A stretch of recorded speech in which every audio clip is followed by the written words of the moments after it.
창세기 34장. 레아와 야곱 사이에서 태어난 딸 디나가 그 땅 여자들을 보러 나갔습니다. 그런데 히위 사람 하몰의 아들이자 그 지역의 추장인 세겜이 그녀를 보고 데려다가 그녀를 강제로 범하고 더럽혔습니다. 그는 야곱의 딸 디나에게 깊이 끌려 그녀를 사랑하고 부드러운 말로 그녀를 위로했습니다. 세겜이 자기 아버지 하몰에게 말했습니다. 이 소녀를 제 아내로 맡게 해주십시오. 야곱은 세겜이 자기 딸 디나를 더럽혔다는 말을 들었습니다. 그러나 자기 아들들이 가축들과 함께 들에 나가 있었으므로 아들들이 돌아올 때까지 그는 잠잠히 있었습니다. 세겜의 아버지 하몰이 청혼하려고 야곱에게 왔습니다. 그때는 야곱의 아들들이 소식을 듣고 들에서 돌아와 있었습니다. 그들은 세겜이 야곱의 딸을 강제로 범해 이스라엘에게 수치스러운 일, 곧 해서는 안 될 일을 세겜이 행한 것 때문에 괴로워하며 분노했습니다. 하몰이 그들에게 말했습니다. 제 아들 세겜이 대개 따님을 사랑합니다. 대개 따님을 제 아들에게 아내로 주시기를 부탁합니다. 대개 가문과 우리네 사이에 통혼합시다. 대개 따님들을 저희에게 주시고 저희 딸들을 데려가십시오. 그리고 우리와 함께 삽시다. 땅이 여러분 앞에 있으니 여기서 사십시오. 여기에서 마음대로 다니면서 땅도 얻으십시오. 세겜이 디나의 아버지와 형제들에게 말했습니다. 제가 여러분의 마음에 들기를 바랍니다. 뭐든지 말씀만 하시면 드리겠습니다. 결혼 지참금과 선물을 아무리 많이 요구하시더라도 말씀하시는 대로 드리겠습니다. 이 소녀만 제게 아내로 주십시오. 야곱의 아들들은 자기 누이가 더럽혀졌기 때문에 세겜과 그 아버지 하몰에게 거짓으로 대답했습니다. 그 형제들이 두 사람에게 말했습니다. 저희는 할례받지 않은 사람에게 저희 누이를 줄 수가 없습니다. 그것은 저희들에게 수치가 되는 일입니다. 하지만 한 가지 조건만 들어주신다면 저희가 대개 의견을 받아들일 수 있습니다. 그것은 여러분 댁 모든 남자들이 저희들처럼 할례를 받는 것입니다. 그러면 저희가 저희 딸들을 여러분에게 드리고 대개 딸들을 저희가 데려올 것입니다. 그리고 저희가 여러분과 함께 살고 한 백성이 될 것입니다. 그러나 만약 여러분들이 저희 말대로 할례받기를 꺼려한다면 저희는 저희의 딸을 데리고 가겠습니다. 하몰과 그의 아들 세겜은 그들의 제안을 기꺼이 받아들였습니다. 그 청년은 야곱의 딸을 좋아했기 때문에 그 말대로 하기를 주저하지 않았습니다. 세겜은 자기 아버지의 집안에서 가장 존경받는 사람이었습니다. 그래서 하몰과 그 아들 세겜이 자기들 성문으로 가서 그 성의 사람들에게 말했습니다. 이 사람들은 우리에게 우호적인 사람들입니다. 그러니 그들이 이 땅에서 살면서 자유롭게 다니게 해줍시다. 이 땅은 그들과 함께 살 만큼 충분히 넓습니다. 우리가 그들의 딸들을 우리의 아내로 삼고 우리의 딸들을 그들에게 줍시다. 그러나 그들이 우리와 함께 살고 한 백성이 되는 데는 한 가지 조건이 있습니다. 그것은 그들이 할례를 받은 것처럼 우리의 모든 남자들도 다 할례를 받아야 한다는 것입니다. 그러면 그들의 가축들과 그들의 재산과 그 밖의 모든 짐승들이 다 우리 것이 되지 않겠습니까? 그러니 우리가 그들의 뜻을 받아들여 그들이 우리와 함께 살도록 합시다. 성문에 나가 있던 모든 사람들이 하몰과 그 아들 세겜의 말을 들었습니다. 그 성의 모든 남자들이 다 할례를 받았습니다. 3일 후 그들이 상처가 나서 아픔을 겪고 있을 때 야곱의 두 아들이자 디나의 오빠인 시므온과 레위가 각자 칼을 빼 들고 가 병원한 그 성을 습격해서 모든 남자들을 다 죽여버렸습니다. 그들은 하몰과 그 아들 세겜을 칼로 죽였습니다. 그리고 세겜의 집에서 디나를 데리고 나왔습니다. 야곱의 아들들은 시체들이 있는 곳으로 가서 그 성을 약탈했습니다. 이는 그들이 자기 누이를 더럽혔기 때문이었습니다. 야곱의 아들들은 그들의 양떼와 가축들과 나귀들과 그 성 안에 있는 모든 것들과 들에 있는 모든 것들을 다 가져왔습니다. 또한 그들의 모든 재물들과 모든 여자와 아이들과 집안에 있던 모든 것들을 다 약탈했습니다. 야곱이 시므온과 레위에게 말했습니다. 너희가 나를 곤란하게 만들었구나. 이 땅에 사는 사람들, 곧 가나안 족속과 브리스 족속들이 나를 사귈 수 없는 추한 사람이라고 여길 것이다. 나는 수도 얼마 되지 않는데 만약 그들이 뭉쳐서 나를 공격하면 나와 내 집이 망하게 될 것이다. 그들이 대답했습니다. 그러면 그가 우리 누이를 창녀처럼 대해도 된다는 말씀입니까? 마가복음 5장. 예수와 제자들은 호수 건너편 거라사 지방으로 갔습니다. 예수께서 배에서 내리시자 더러운 귀신 들린 사람이 무덤 사이에서 나와 예수와 마주치게 됐습니다. 그 사람은 무덤 사이에서 살았는데 아무도 그를 잡아맬 사람이 없었습니다. 쇠사슬도 소용없었습니다. 그는 여러 번 쇠사슬로 손발이 묶이기도 했지만 번번이 사슬을 끊고 발에 찬 쇠고랑도 깨뜨렸습니다. 아무도 그를 당해낼 수 없었습니다. 그는 밤낮으로 무덤들과 언덕을 돌아다니며 소리를 지르고 돌로 자기 몸을 찢곤 했습니다. 그런데 그가 멀리서 예수를 보더니 달려가 그 앞에 엎드려 절을 했습니다. 그러고는 찢어질 듯 큰 소리로 외쳤습니다. 지극히 높으신 하나님의 아들 예수여, 제가 당신과 무슨 상관이 있습니까? 제발 저를 괴롭히지 마십시오. 그것은 앞서 예수께서 그에게 더러운 귀신아 그 사람에게서 나와라 하고 말씀하셨기 때문입니다. 그때 예수께서 물으셨습니다. 네 이름이 무엇이냐? 그가 대답했습니다. 내 이름은 군대입니다. 우리 수가 많기 때문에 붙여진 이름입니다. 그리고 예수께 자기들을 이 지방에서 쫓아내지 말아달라고 간청했습니다. 마침 큰 돼지떼가 거기 비탈진 언덕에서 먹이를 먹고 있었습니다. 더러운 귀신들이 예수께 애원했습니다. 우리를 저 돼지들 속으로 보내주십시오. 그 속으로 들어가게 해주십시오.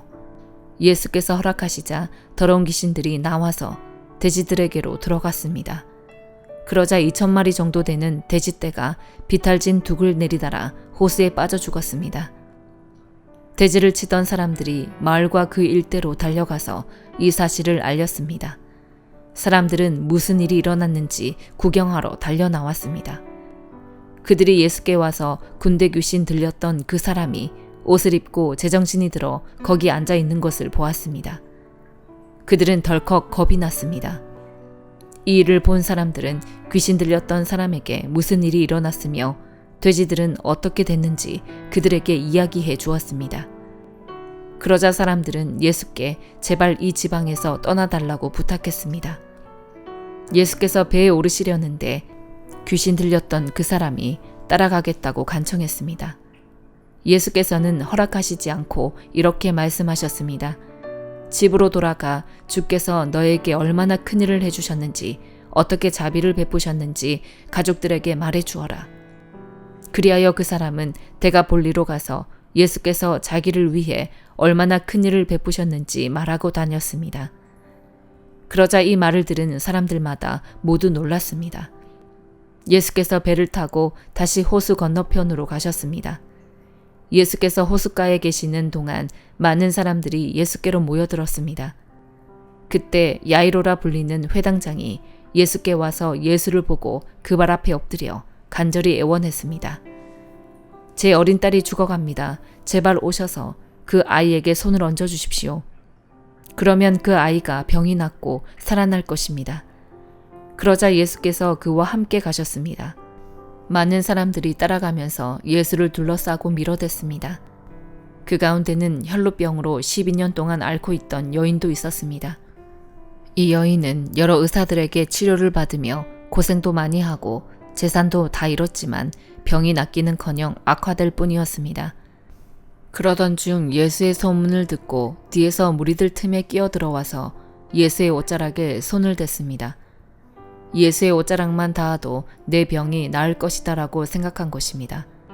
그러자 곧 출혈의 근원이 마르면서 이 여인은 자신의 병이 나은 것을 몸으로 느낄 수 있었습니다. 동시에 예수께서도 자신의 몸에서 능력이 나간 것을 알아차리셨습니다. 예수께서 사람들을 돌아보며 물으셨습니다. 누가 내 옷자락에 손을 대었느냐? 제자들이 대답했습니다. 이렇게 많은 사람들이 밀어대는 것을 보시면서 누가 손을 대었느냐고 물으십니까? 그러나 예수께서는 누가 옷을 만졌는지 알아보려고 둘러보셨습니다. 그러자 자기에게 일어난 일을 알고 있는 이 여인이 와서 예수의 발 앞에 엎드려 두려움에 떨면서 사실대로 말했습니다. 예수께서 여인에게 말씀하셨습니다. 딸아, 네 믿음이 너를 구원했다. 이제 안심하고 가거라. 그리고 병에서 해방돼 건강하여라. 예수의 말씀이 채 끝나기도 전에 야이로 회당장의 집에서 사람들이 와서 말했습니다. 따님이 죽었습니다. 선생님께 더 이상 패 끼칠 게 뭐가 있겠습니까? 예수께서 그 말에 아랑곳하지 않으시고 회당장에게 말씀하셨습니다. 두려워하지 말고 믿기만 하여라. 그리고 예수께서 베드로와 야고보와 야고보의 동생 요한 외에는 아무도 따라오지 못하게 하셨습니다. 회당장의 집에 이르자 예수께서 많은 사람들이 울며 통곡하며 소란스러운 것을 보시고는 집 안으로 들어가 그들에게 말씀하셨습니다. 어째서 소란하며 울고 있느냐? 아이는 죽은 것이 아니라 그냥 자고 있는 것이다. 그러자 사람들이 예수를 비웃었습니다. 예수께서 사람들을 모두 밖으로 내보내시고 아이의 부모와 함께 있는 제자들만 데리고 아이가 있는 방으로 들어가셨습니다. 예수께서 그 아이의 손을 잡고는 아이에게 달리다굼 하고 말씀하셨습니다. 이 말은 소녀야 내가 너에게 말한다 일어나거라 하는 뜻입니다. 그러자 곧 아이가 일어나더니 걸어 다녔습니다. 이 소녀는 12살이었습니다. 이 일을 본 사람들은 몹시 놀랐습니다. 예수께서 이 일을 아무에게도 알리지 말라고 엄하게 말씀하셨습니다. 그리고 아이에게 먹을 것을 주라 하고 말씀하셨습니다. 욥기 1장. 우스 땅에 욥이라는 사람이 살고 있었습니다. 이 사람은 흠이 없고 정직할 뿐 아니라 하나님을 경외하며 악을 멀리하는 사람이었습니다. 그는 아들 7과 딸 3을 두었습니다. 또한 그는 양 7,000마리, 낙타 3,000마리, 소 500쌍, 암나귀 500마리 외에 종도 많이 있었습니다. 욥은 동방에서 가장 큰 사람이었습니다. 욥의 아들들은 집집마다 돌아가며 잔치를 벌이곤 했는데 그때마다 새 누이도 초대해 함께 먹고 마셨습니다. 이 잔치 기간이 끝나고 나면 욥은 그들을 불러 성결하게 하고 아침 일찍 일어나 그들의 수대로 번제를 드렸습니다.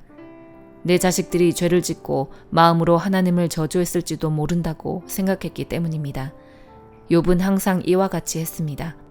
하루는 하나님의 아들들이 여호와 앞에 와 서 있는데 사탄도 그들과 함께 왔습니다. 여호와께서 사탄에게 말씀하셨습니다. 네가 어디에서 왔느냐?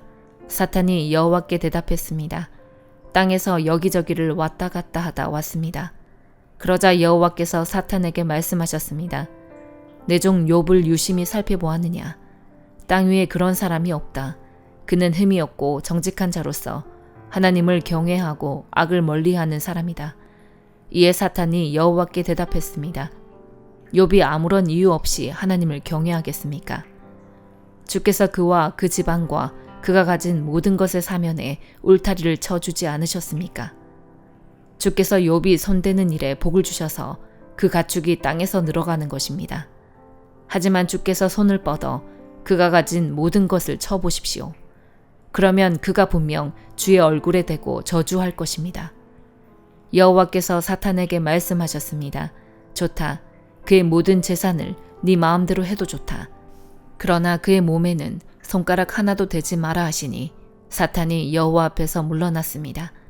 하루는 욥의 아들 딸들이 맏형의 집에서 잔치를 벌이고 포도주를 마시고 있었습니다. 그때 한 심부름꾼이 욥에게 와서 말했습니다. 소들은 밭을 갈고 있고 나귀들은 그 근처에서 풀을 뜯고 있었는데 스바 사람들이 갑자기 들이닥치더니 그것들을 빼앗아가고 종들을 칼로 쳐 죽였습니다. 저만 혼자 피해 이렇게 주인님께 말씀드리러 온 것입니다. 그가 아직 말을 채 끝내기도 전에 또 한 사람이 와서 말했습니다. 하나님의 불이 하늘에서 떨어져 양떼와 종들을 다 집어삼켰습니다. 저만 혼자 피해 이렇게 주인님께 말씀드리러 왔습니다. 그가 아직 말을 채 끝내기도 전에 또 한 사람이 와서 말했습니다. 갈대아 사람들이 새 무리로 떼를 지어 쳐들어와서 낙타들을 빼앗아가고 종들은 칼로 쳐 죽였습니다.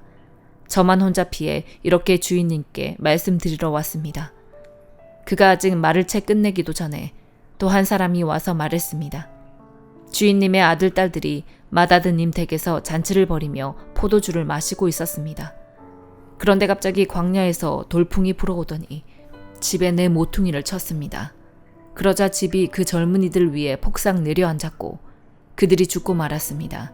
저만 혼자 피해 이렇게 주인님께 말씀드리러 왔습니다. 이 말에 욥은 벌떡 일어나 겉옷을 찢고 머리털을 밀어버리고 땅에 엎드려 경배하며 말했습니다. 내가 내 어머니의 모태에서 벌거벗고 나왔으니 떠날 때도 벌거벗고 갈 것입니다. 여호와께서 주신 것을 여호와께서 가져가시니 여호와의 이름이 찬양받으시기를 바랍니다. 이 모든 일에도 불구하고 욥은 죄를 짓거나 하나님을 원망하지 않았습니다. 로마서 5장. 그러므로 우리는 믿음으로 의롭다는 인정을 받아 우리 주 예수 그리스도로 인해 하나님과 더불어 화평을 누리고 있습니다. 또한 우리는 그분으로 인해 우리가 믿음으로 서 있는 이 은혜에 들어감을 얻었으며 하나님의 영광을 바라며 기뻐합니다. 이뿐만 아니라 우리는 또한 환난 가운데서도 기뻐합니다. 이는 환난은 인내를, 인내는 연단을, 연단은 소망을 이루는 줄을 알기 때문입니다. 이 소망은 우리를 낙심시키지 않습니다. 하나님께서 우리에게 주신 성령으로 인해 그분의 사랑을 우리 마음에 부어주셨기 때문입니다. 우리가 아직 연약할 때 그리스도께서는 작정된 시기에 경건하지 않은 사람을 위해 죽으셨습니다. 의인을 위해 죽는 사람은 거의 없고 선한 사람을 위해 과감히 죽는 사람은 간혹 있기는 합니다. 그러나 우리가 아직 죄인이었을 때 그리스도께서 우리를 위해 죽으심으로 하나님께서는 우리에 대한 그분의 사랑을 나타내셨습니다. 그러므로 이제 우리가 그리스도의 피로써 의롭다는 인정을 받았으니 그리스도로 인해 하나님의 진노에서 확실히 구원받을 것입니다. 우리가 하나님과 원수됐을 때 하나님의 아들이 죽으심으로 인해 그분과 화목하게 됐으니 화목하게 된 우리는 하나님의 생명으로 인해 확실히 구원을 받을 것입니다. 그뿐 아니라 이제 우리는 우리를 하나님과 화목하게 하신 우리 주 예수 그리스도로 인해 하나님 안에서 기뻐합니다. 그러므로 한 사람으로 인해 죄가 세상에 들어오고 또 죄로 인해 죽음이 들어온 것 같이 모든 사람이 죄를 지었으므로 죽음이 모든 사람에게 이르렀습니다. 율법이 있기 전에도 죄가 세상에 있었으나 율법이 없을 때는 죄가 죄로 여겨지지 않았습니다. 그러나 아담 시대부터 모세 시대에 이르기까지 아담의 범죄와 같은 죄를 짓지 않은 사람들에게까지 죽음이 왕노릇했습니다. 아담은 오실 분의 모형입니다. 그러나 하나님이 그리스도를 통해 주시는 은사는 아담의 범죄와 같지 않습니다. 한 사람의 범죄로 인해 많은 사람이 죽었으나 하나님과 한 사람 예수 그리스도의 은혜로 인해 주어지는 선물은 더욱 많은 사람에게 넘쳤습니다. 또한 이 선물은 범죄한 한 사람으로 인해 생긴 결과와 같지 않습니다.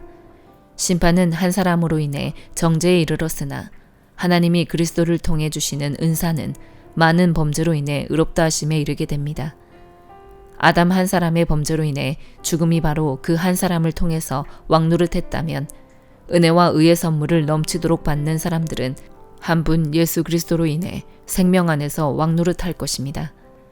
그러므로 한 사람의 범죄로 인해 모든 사람이 정죄에 이른 것처럼 한 분의 의로운 행동으로 인해 모든 사람이 의롭다는 인정을 받아 생명에 이르렀습니다.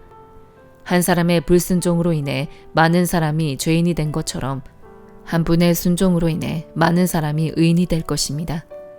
율법은 범죄를 더하게 하려고 들어왔습니다. 그러나 죄가 더한 곳에 은혜가 더욱 넘쳤습니다. 이것은 죄가 죽음 안에서 왕노릇한 것처럼 은혜도 의로 인해 왕노릇해 예수 그리스도 우리 주로 인해 영생에 이르게 하려는 것입니다. 아멘.